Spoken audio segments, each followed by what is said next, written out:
Good morning. My name is Taylor Teichman. I'm the Youth Development Coordinator with our ECHIA program in the state. Welcome back if you've been joining us for multiple sessions throughout our ECHIA webinar learning series this school year. And also welcome if this is your first time today. And so now I am very excited to introduce you to Rocky Callen, our guest speaker today. She was with us. For some of you, she may be familiar. She did join us as a keynote speaker at our 2025 Paving the Way conference this past fall. So we're very excited to have her back in this capacity.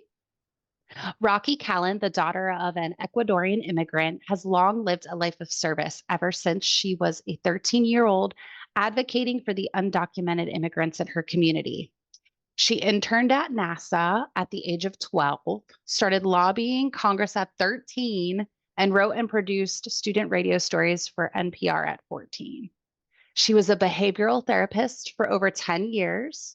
And Rocky has also founded the Bleed Inc. Foundation, which is a creative hub and resource center for writers, and the Hold On to Hope Project, which unites creatives and suicide prevention and mental health awareness. So we are so grateful to be in Rocky's presence this morning, exploring safe haven and creating safe spaces for mental health conversations, especially when we're working with our students who are experiencing homelessness and in foster care. So thank you so much, Rocky, for being with us this morning. No, thank you. Thank you for having me. And I am just so excited to share space with everyone. I know a lot of you have put in where you are tuning in from. If you also want to put in how you serve young people, I would love to see it because I know that you're across school systems, organizations, and the way that you show up for the young people in your life may be different. But I hope today's conversation explores some options for you as you create these safe spaces. So, Taylor already gave me an amazing and beautiful introduction. I appreciate that. But my name is Rocky Callen, and I am a formal behavioral coach. I did that for over a decade, and I'm an author. I write fiction, I write novels, and that is going to influence how and what we talk about today. And I'm a mental health advocate. Now, my novels and the work that I do often center mental health in those stories. And there is reason for that. And so beyond the biography and beyond the bio that is often shared, I like to share really going back to me as a young person because these conversations I am so passionate about because I did not have adults in my life that initiated them. So I'm a novelist, I'm an author, but when I was in second grade, I could not read.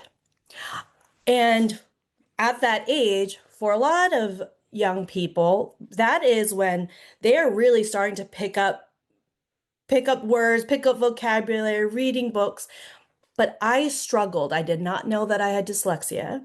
I did not know I had or have ADHD. That was a recent diagnosis. But I would sit in this classroom and the teacher would go around and we would all read from the book. And whenever it got to me, I was counting down the people ahead of me to see which line I had to read so I could have a little bit extra time to try to like put the words together. And by the time it got to me, without fail, I wouldn't be able to read my section. And I remember just sitting in the puddle of shame, of embarrassment, and hoping for a few extra seconds to try to get the words in place in my brain. But then the teacher, Miss Pepino, I remember you, would yell, skip, and go over me. And this happened day after day after day. And What happens when a person feels skippable, incapable? They start to internalize that about themselves. They start to feel like there is something about them that is insufficient. But luckily, within that grade, I switched classrooms, and another teacher, instead of just demanding that I perform, sat with me and helped me figure out techniques and ways to make the letters fit in place in my mind and to make the words make sense. And by the end of the school year, I was reading and reading a lot. And I became passionate about writing stories. In fact, and I'll show another picture of this later on in the slideshow, I have this composition notebook that I had in that grade. She had me start to write my own story. And this is just a reminder of how powerful all of you are in terms of influencing the young people in your life. I went from hating to read, being terrified of books, to one day writing in this journal that she had me do. My handwriting isn't much better than it was back then, but it says on December 5th, when I grew up, I want to be an author. And what I want to say with that is we have examples of someone who is feeding into my story of limitation and one that fed into my story of capacity, of capability, of possibility. And that is what I want us to focus on today. And that's what I know all of you are here for. So my mission is I want young people to feel less alone in their suffering. Now, what my first teacher did not know was that I flinched at slammed doors. I was terrified of yelling and of silence because I was growing up in a home that there was secrets and there was violence and there was food scarcity. So I'd be in school hungry. I would be in school with sometimes my only meal of the day. And so while I have not been unhoused myself, I do know what it's like to move 12 times before 12 because we were chasing the next place we could feel somewhat stable. And from that house to house, I did have a lack of safety in my home. But then school became my sanctuary. And I think that is often what we see for people that are in chronic spaces where that safety is denied them, is that they seek it out in other places, and all of you are building those places. I want to inspire others to build or become safe spaces in a world that often lacks them. And I want to remind people that hope exists in the dark. Now, one thing that no one knew in my life until I was an adult was that I struggled with suicidal ideation, depression since I was a young person, and that persisted throughout my life. And so when you are ambitious and hoping for the best and building for the best, but also struggling to know if tomorrow is promised, you are pulled in different directions and you need the reminders that hope still exists, even in those dark places. And that's what a lot of these young people need to be reminded. And so I want to thank you before we jump into this because you are here. And that is a testament to your passion and commitment to these young people. It shows your effort, it shows your intention, it shows your work. And that is what's going to make a difference.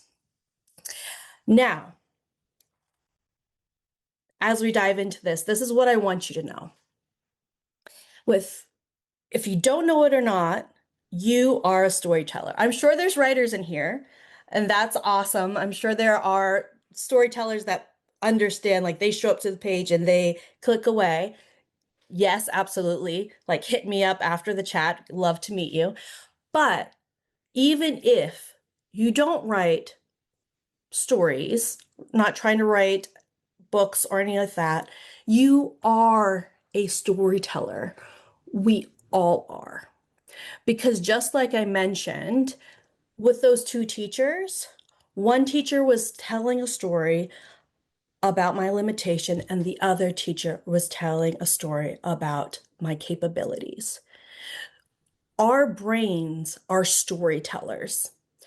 Everything that we not only consume and then create meaning around, but also the words we speak, it's all a story. It's all feeding a narrative. And we want to see what story we're saying or believing in about the world and about ourselves and about the young people that we are engaged with.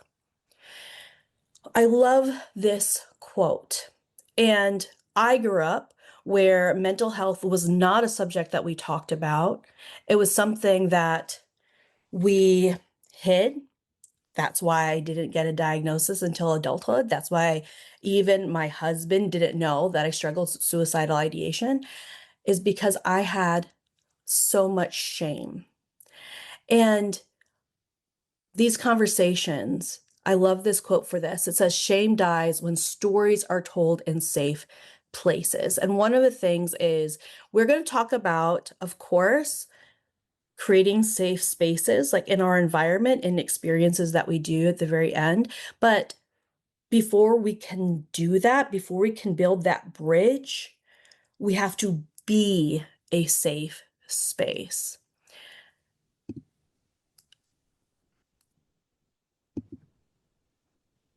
This is something I would love to see in the chat, is when we talk about mental health, what are some words we think of? Luckily, nowadays, we are seeing more positive engagement around mental health. We are seeing more conversation about mental health. We understand in many rooms the importance of mental health.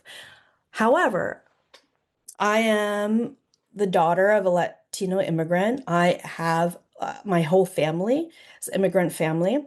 And you might even hear my boisterous Latino family. They're home, so you might hear them at some point, while we're together. But the shame and the stigma around mental health persists. And so I have been a person that nieces, cousins come to because with their parents, with their families, they don't feel like they can talk about mental health because it will be dismissed or it will be diminished or it will be written off or it will be shamed. And so I love someone wrote well-being.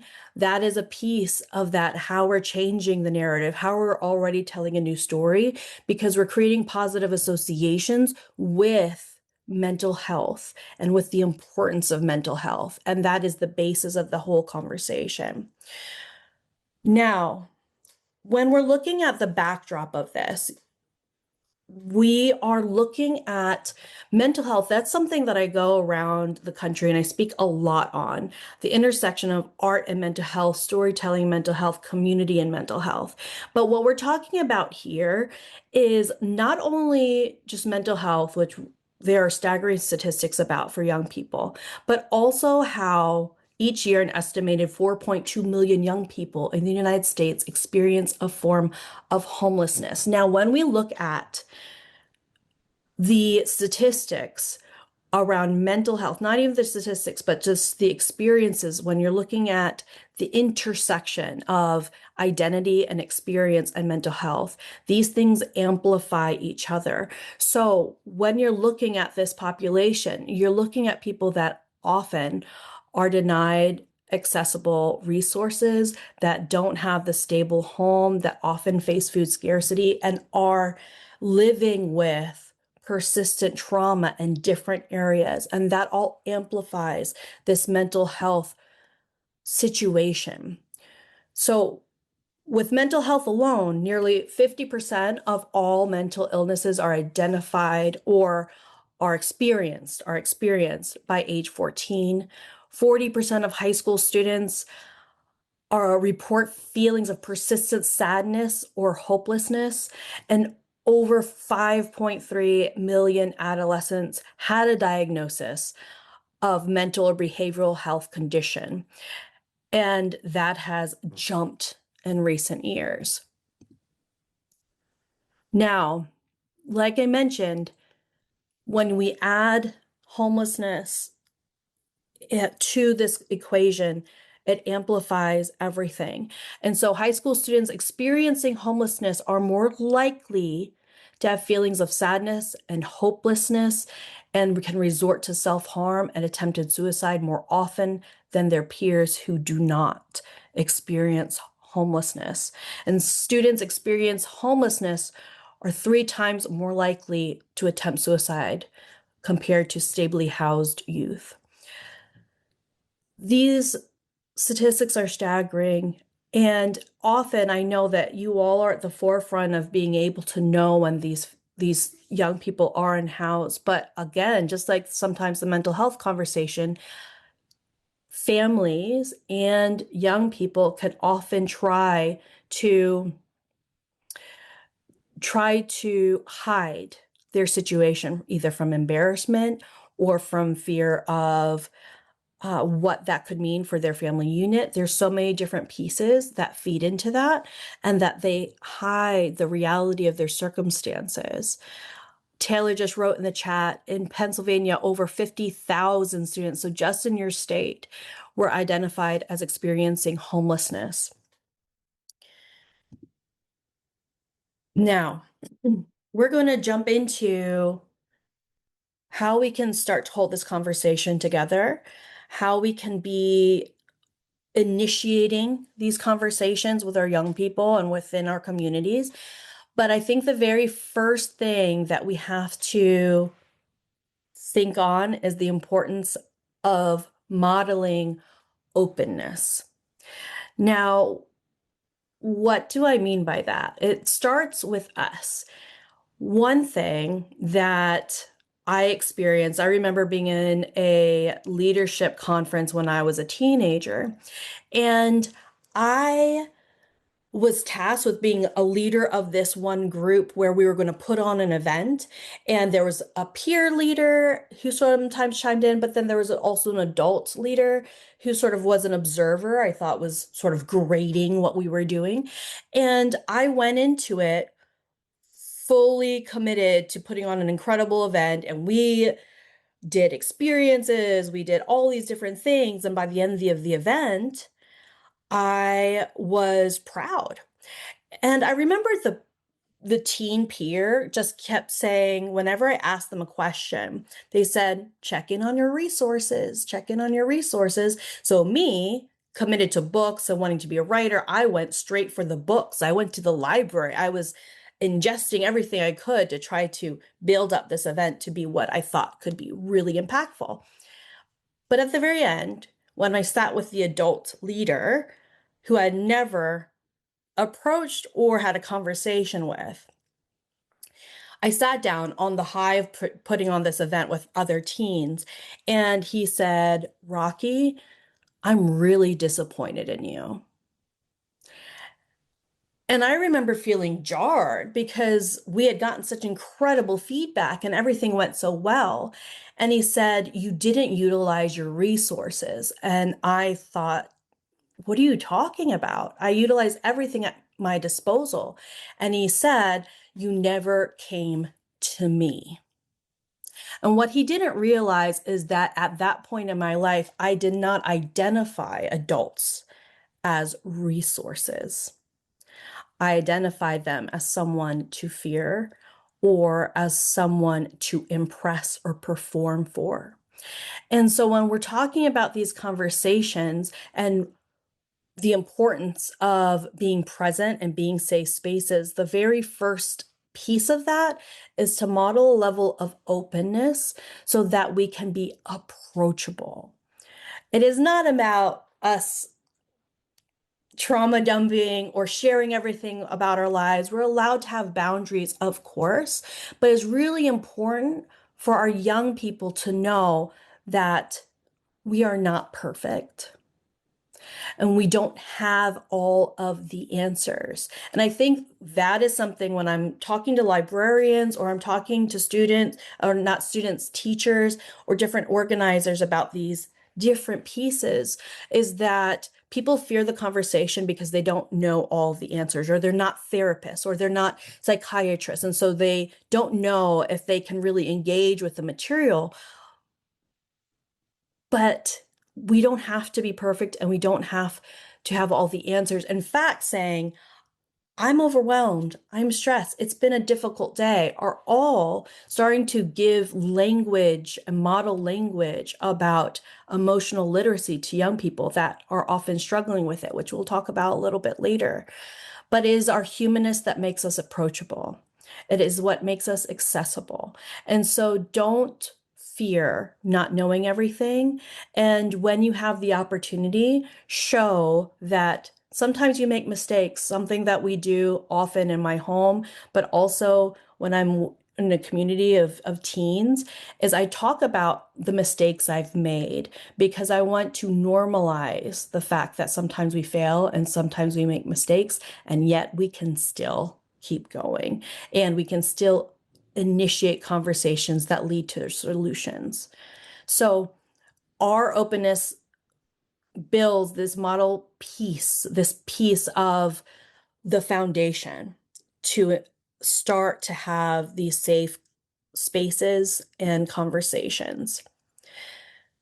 Now, we start with openness, we start with being approachable, and maybe a young person does approach us, does initiate, or maybe we've already done that.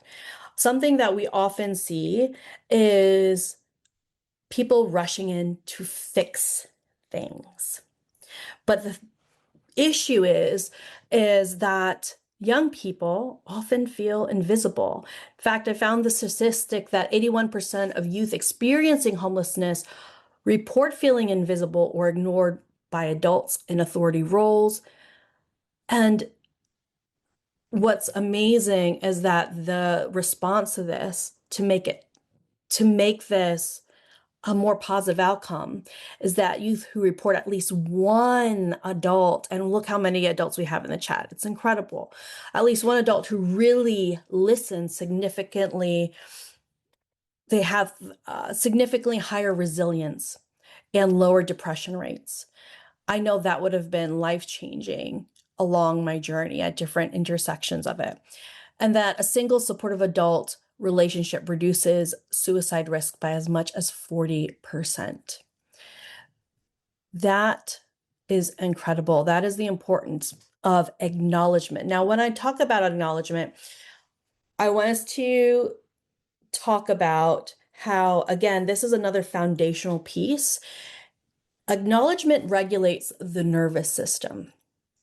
And a lot of times what I've seen and what people have reported and teens report is that when a teen finally approaches someone or is in a space that maybe a positive interaction can happen, an adult will race in with a solution or with a fix-it statement or with something that they think is helpful but is often diminishing. And that makes them close up. Without the acknowledgement, we can't build the next pieces because, of course, you should be a connector for those resources. But a lot of times a young person isn't receptive to hearing that until they feel truly seen. And so with that, there's two pieces that I think are really simple, but massively important. And it's the power of silence and the power of simple language. When you're sitting with a young person, allow the silence to linger. Often, I think we want to fill the silence because we don't want the young person to feel uncomfortable or there to be an awkwardness. But often, and I think some of you may have experienced this, is that a lot of times people struggle to share and take a while to do that. So you allow the silence for them to actually be the one to fill it. Allow them to take up space and be patient as you wait. Being patient, compassionate, kind as you wait. Then, when they tell you what they're feeling, when they tell you what's going on, instead of saying immediately, oh, that's happened to me, or that happened to that person, or I know what you can do, or this is what we do next. Those are all pieces of a conversation that may fit well later, but at the very beginning, it's just acknowledgement that there is pain and that must be hard. So things as simple as that must be scary, that must be hard, just simple acknowledgement. There they can have a piece of validation that what's hurting them, that they're not overreacting, that they're not being too sensitive, which is sometimes the feedback that they'll get in other environments, that their hurt matters and that you see it. And that is another foundational piece. Now, going into, we've established that we're open, that we're accessible. There's been an initiation, there's been a connection, there's been a moment where you can sit and patiently acknowledge and let the young person feel seen. Now we want to talk about supplying language. And I see teachers do this really beautifully in different environments. And I also love how emotional literacy is becoming a very important part of curriculum, depending on county and depending on state. I think that's something that we need absolutely everywhere. But chronic adverse experience impact a child's development. And there are studies that state that a child's vocabulary is severely impacted. And emotional literacy is often neglected when basic needs and survival are the primary focus. So even as adults, I think sometimes we struggle to articulate and to identify how we feel and what is impacting those feelings. And so what we want to do is build again the foundation for them to be able to initiate these conversations and have space for these conversations. And so that is building in the emotional literacy for them. Emotional literacy is a major predictor of long-term resilience. And so instead of asking broad questions, this is why are you acting like this, right? But there's other ways we can say that, like, what's the matter? What's going on? Like that sort of thing is sometimes we need to supply more words, adjectives, things that feel solid to them that they can say yes or no to initially, and then they can start to take on that language themselves. Like, are you angry? Are you sad? Are you overwhelmed? Do you feel acknowledged? Does it hurt? All these things. You're giving, instead of asking an open-ended question, you're giving a more specific question that they can respond to and then elaborate on. And then you're also giving them the vocabulary to be able to use on their own. And that goes back to when we model our own openness and we're sharing that vocabulary, it's showing that too. All right. All of that, all of that is really gearing up to this part of the conversation. This is something that I have had to engage with, or that I do engage with, not only for myself, but for young people and also for people I've mentored in a writing capacity, especially when they're navigating things like memoirs, deep personal experiences on the page. And it's how to untangle thoughts.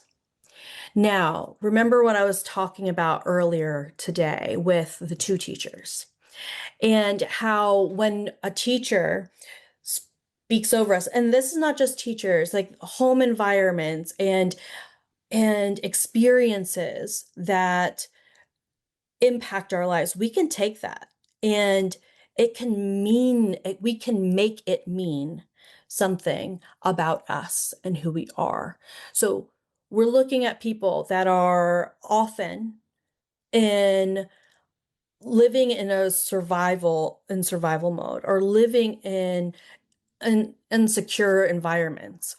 And that is trauma, and trauma disrupts our memory formation, but it also the brain can latch onto thoughts or stories and make us believe certain things about who we are and what we're capable of and what the future will be and what the world is. Our brain is actively searching for evidence to confirm these stories. And so, one of the biggest things around narrative-based interventions and really allowing space for young people to untangle these thoughts is that then they can, one, improve their own emotional regulation, but also they have a new basis for forming their identity. And that has been the most impactful thing for my own life is untangling what the world has told me about myself and what I decide is me or my future. And you can't do that without untangling these thoughts. A big thing that a young person needs to know is a thought does not equal the truth, capital T truth. And I think as adults, that's something that often we have to learn too, is that just because we have a thought and we've put a specific meaning to it doesn't mean that that is the truth. And so it is allowing space for our thoughts, allowing room for the thoughts, and getting them out of our head so they're not ricocheting around in our heads and causing more damage often. But we're getting them out and then we're seeing them for what they are. And then we get to decide what meaning we attach to them. So when I'm going to go through just some exercises that I've done with people before and that I've done for myself. But before that, I just want to set this basis of what we're really looking at is we're rebuilding the connections in the mind that in the beginning will feel almost like an actor reading off a script. When we're trying to build a new foundation for how we view ourselves in the world, and maybe it's something different. If you've always been told you're not enough, if you've always been told that you're not smart, if you've always been told that life will always look like this, or you aren't lovable, whatever that is being fed to you or being fed to a student can feel like absolutes. And one of the big pieces here is as adults, we have years of experience to know that what we're experiencing, like this moment, the moment is temporary. And young people, and that's one of the reasons why we see such staggering statistics around suicide with young people, is that they're experiencing life for the first time. And so they don't have the distance or the bird's eye view to recognize that what they're experiencing is not something that must be forever. And so by entangling the thoughts that this is a thought, this is a feeling, but this isn't forever, is already really impactful for them. And so here are some pieces to that is exercises to try is create a truth list. So if you're sitting down with a young person, then help them come up with the things that are true And those true things can be hard things. It can be true that you're hungry. It can be true that you don't have great grades right now. But what is also true, it is true that you're kind. It is true that you're funny. It is true that you write well. You're coming up with something that is real to them, and it has the hard things, but it also has the good things that they often forget. And a lot of times we need someone to shine a light on those things, especially when we're spiraling, especially when we're being fed a narrative that eclipses the good things. Another piece here is to write my thoughts versus their thoughts, or me versus what the media says. Like, and again, you can age this differently. Me versus what the media says, me versus what my parents say, me versus what this toxic friend says, like all these different things. Because a lot of times when we're told something about ourselves, we can immediately internalize it and think that it is born from our own brains, born from us, that are projections that we internalize. And to be able to create separation, you start to see, what do I believe about myself and what do they tell me? And are those things that I want to believe?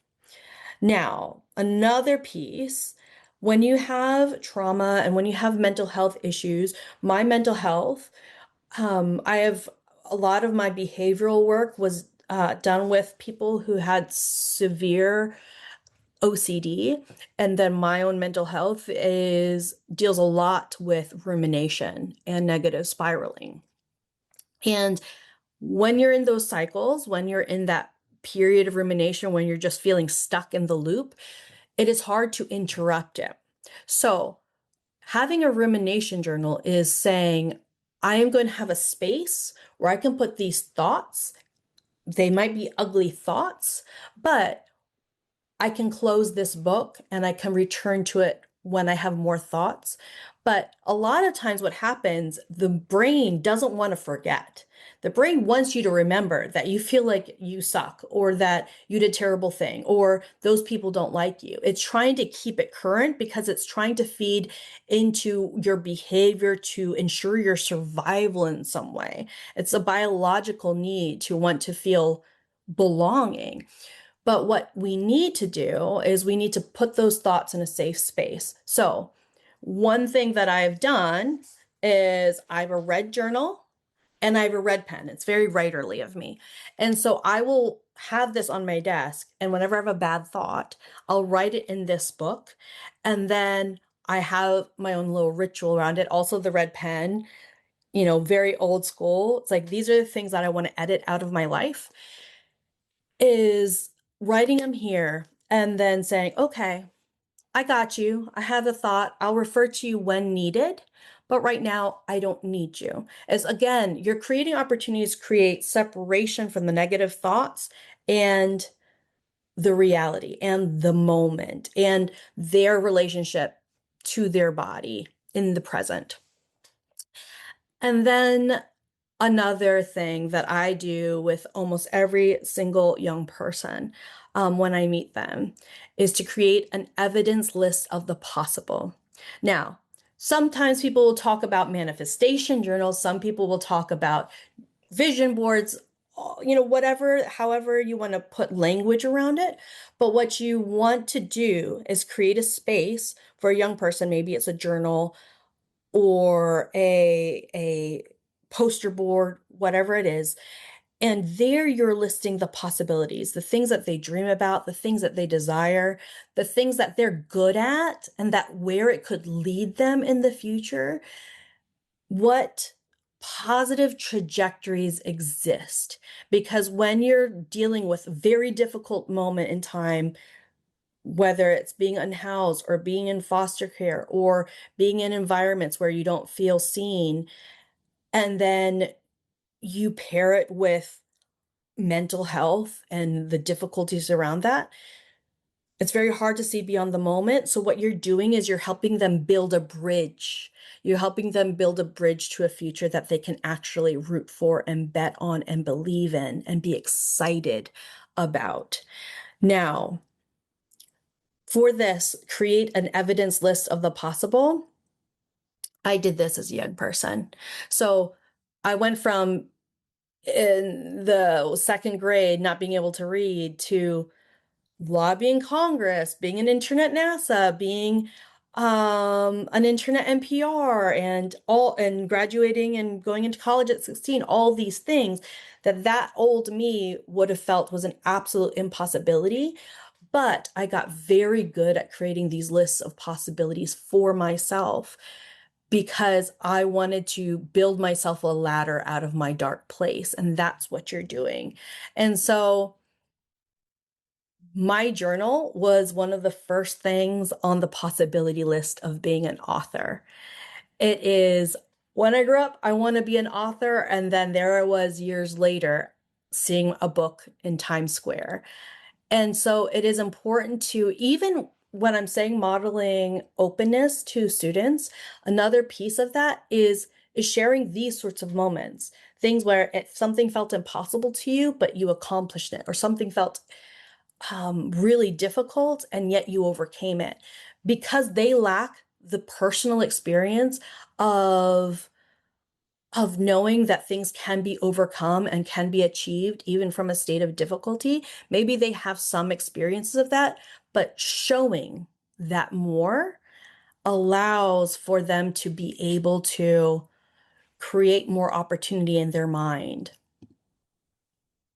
And that is where we're going to dig in a little more here, is the importance of creating opportunities. Okay, so you all are in different spaces. You're in school systems, you're in organizations, and there are different ways you can get engaged with young people. And of course, like, your capacity and your role will impact what that looks like.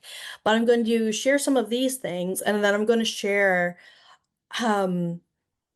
two things from this list that I'm involved with. So one thing is, like my teacher in second grade, is build in journaling time, build in a space for young people to be able to write and write whatever they want in a journal, and for it to feel like a safe thing. Now, and that can be at any age and any time. I've seen this where a classroom will have designated writing or journaling time at the top of the hour, the end of the hour, on a weekly basis. Very simple. A book club. Now, one thing that Taylor has is a link to a drive of resources that we use for this book, Absolutely Normal. And I'll share more about it in a minute. But it actually has some books that are mental health related, and that they're novels. So again, we can always supply nonfiction books. Nonfiction books have an awesome place in the library and also for our young people. But I think when we're building bridges in these conversations, a lot of times the ability to be entertained and nourished at the same time is fundamental. So creating a book club where the focus of the book is mental health in some way. Support groups, people that are experiencing things that are similar to each other, and making it a space where you're doing some of those activities, like untangling the thoughts and creating the evidence list, bringing that into the conversation, creating acknowledgement time, creating places where people can feel validated and supported. That also, all of this, are creating opportunities. Like, if you've noticed, every piece was a sort of a rung on a ladder, and we had to start with the being approachable, being present. Then we build into acknowledgement. Then we go talking about emotional literacy. And then we start going into being present to actually untangle thoughts and create those deeper conversations, and then these opportunities. But within these last few steps, offering the resources that they need, is a fundamental piece. And I know tailored this group, and the organization itself offers so many resources, and that's incredible. So you're essentially a matchmaker of resources, but you can put that into any of these pieces that you're creating opportunities with. So like the support groups, the one-on-one or group mentorship, these are other pieces. That is, of course, if your capacity role allows. Interest-based gathering. So if you have students that are facing similar things, but you don't want the meeting to be about that. You just want them to be engaged and enriched. Find something that's interest-based that they can have a conversation about. Because one of the biggest things around mental health is, especially when we're talking about storytelling and books and writing, that I talk about is how when you're writing these stories, it's not just this is a person with mental health issues. This is a full dynamic person who just happens to have a mental health condition. And that's our students, right? If they have a mental health condition or if they're experiencing homelessness, this is a part of a grand whole, and acknowledging that whole and bringing their interest into the conversation can be another way to engage with them. Another thing that I've seen a lot be helpful in different environments is an anonymous comment or question box. Sometimes people who haven't yet been able to engage with an adult or are or starting to cross that bridge, they want to be able to share, but they don't have the willingness to do that yet. So having that creates more opportunity. Librarians I talked to, they also said ebooks are very helpful because there is also that element of being anonymous, especially for LGBTQ youth. And sometimes when the home is not supportive of that identity, having things where a person can anonymously partake or read or be involved is very helpful to them. Word murals. So again, that is just an artistic expression of sort of the evidence list, or you can even make it for difficult feelings or the possibilities. And scheduled emotional check-ins. I see this in elementary schools often, but I think we forget that emotional check-ins are required all the time. Sometimes it can be a part of a class, sometimes it can be part of a conversation. Just allowing for honest feedback instead of like, how are you doing? And expecting I'm fine. It's like, how are you really doing? And allowing for that answer. And then one thing I have here is to practice storytelling. As I'm going through these last couple of slides, feel free to pop questions into the chat if you have them, and I will dive into those as we get to the end of the hour. But I'm going to dig into two things a little more, and that is the book club and that is practice storytelling, because these are two things that I'm engaged with a lot with young people. And I have one resource I think is actually very, very helpful if you do want to initiate that in your classrooms or in your organizations.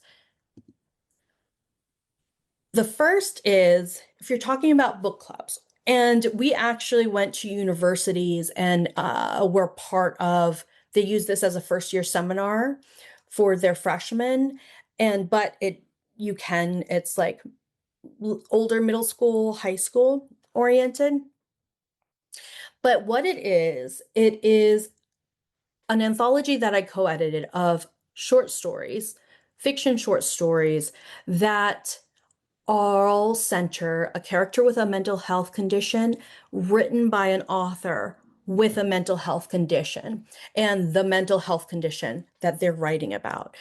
And so we wanted that anthology to have that authenticity, to have that representation, but it also is a living testament of here are all people who have OCD or depression or bipolar, different mental health diagnosis, and these stories have positive, hopeful endings, but also they're written by someone with those same experiences. And it is a testament that you can live with these things and still thrive. And so in the folder of resources, there is a lot around this book. We had a psychologist and a psychiatric nurse make resources to collaborate with this, whether it's in a classroom, whether it's a parent guide, an educator's guide, writing prompts inspired by the book, all of that, because what we wanted, what is in this book, we were talking about the intersection of and identity and mental health, and how experiencing homelessness is like a circumstance that impacts identity and their mental health, right? Well, this book, what it is, it's an intersection of people with different backgrounds. It's a very diverse collection. We have Indian Americans, Native Americans, Latinos, we have Asian Americans, we have across the board, but also the stories themselves are distinct and diverse. We have a one-act play, we have stories in verse or written in poetry, we have a graphic short novel, a short story, I'm sorry. So we wanted something that was really accessible, that a person that was from almost any different background could read and find a story that makes them feel seen. So that I feel like is really helpful when you're building the bridge of these conversations, because they can read a single story, 10 pages or so, and feel like a piece of them is seen in that story. And then what we experienced when we did this is that a lot of times people would feel inspired to write their own short stories. And that's what I'm getting into next. Now, I have, and someone asked for my contact information, and I will share that. Um, is that I do this process a lot with young people and even with adults, and it's called Write Raw. All the stories that I write, all my books that have been published deal with very difficult issues. They are written from a very raw place. And what I experienced with that is that it was a very cathartic experience to go through. To hold one of my novels was the very first time that I ever shared or put into a story. And so it was essentially me seeing it for the first time, holding it for the first time. The fact that I was living with suicidal ideation and depression, and that I grew up in a domestically violent home. And sometimes when we're writing a fiction story, when we're writing something, there's a little distance, and we can allow that to come out onto the page unfiltered. And that writing is cathartic, but it also is very illuminating. So I've done these fiction workshops where a person, one, identifies wounds or wounds that they've experienced, pain that they've experienced, but then we're putting it into a new character and we're giving them a happy ending. And it is almost like they are writing that possibilities list. And so this is it's a more of a a bigger commitment of time. Like, say if you want to model this, you want to give your students ability to do this Write Raw workshop. I have a very simple one-page like prompt thing that's in the drive for you all, and you guys can play with it. But it is about holding the wounds of yourself and putting that into a character and then letting that character have that happy ending. Because Taylor said that she loved this, that joy is rebellion.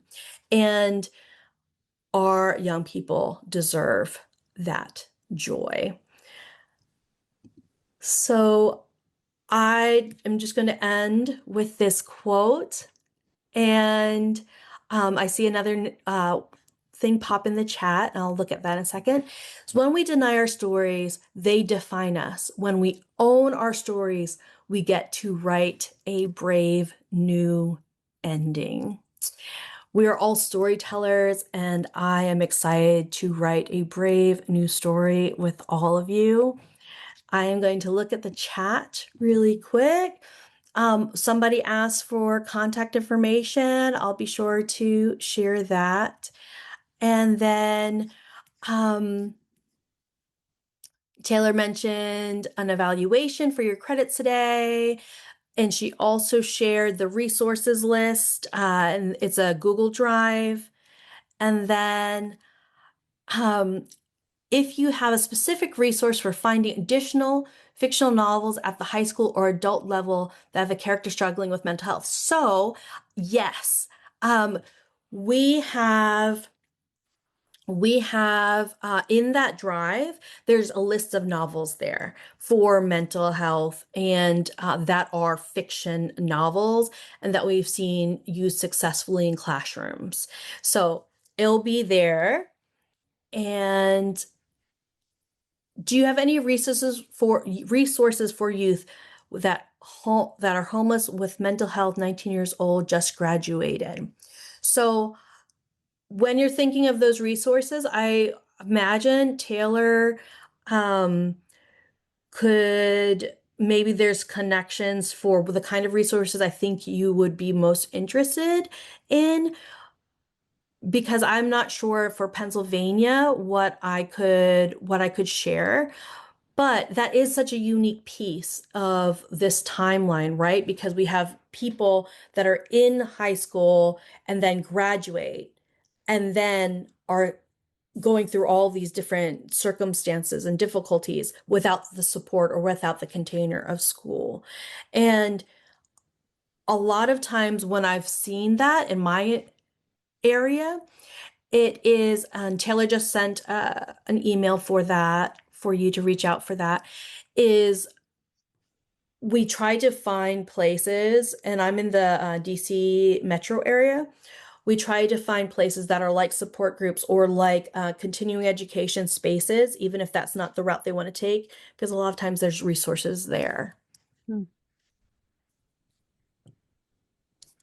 Any other questions while we're here together? Thank you so much for coming. And yes, of course, Tammy, it was such an honor to be here.